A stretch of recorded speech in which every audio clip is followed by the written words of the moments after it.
நெறைய பேருக்கு இது ரொம்ப லேட்டா தான் புரியுது.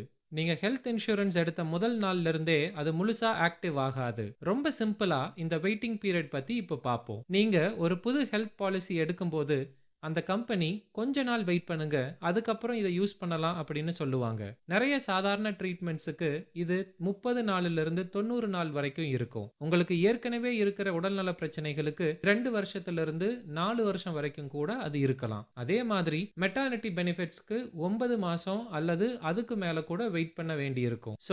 உடம்பு முடியாம போனதுக்கு அப்புறம் இன்சூரன்ஸ் எடுத்தா கம்பெனி காசு தராது. சர்ஜரிக்கு 1 வாரத்துக்கு முன்னாடி பாலிசி எடுத்தாலும் உங்களுக்கு கிளைம் கிடைக்காது. பாலிசி ஆக்டிவா தான் இருக்கும். ஆனா சில பெனிஃபிட்ஸ் மட்டும் அப்போதைக்கு உங்களுக்கு வேலை செய்யாது. மெயின் பாயிண்ட் இதுதான். நீங்க ஆரோக்கியமா இருக்கும்போதே ஹெல்த் இன்சூரன்ஸ் எடுக்கிறது தான் புத்திசாலித்தனம். பாலிசியில கையெழுத்து போடுறதுக்கு முன்னாடி அந்த வெயிட்டிங் பீரியட் செக்ஷனை கண்டிப்பா படிங்க. பாலிசியில இருக்கிற அந்த ஒரு சின்ன வரி பின்னாடி உங்க லட்சக்கணக்கான ரூபாயை மிச்சப்படுத்தும்.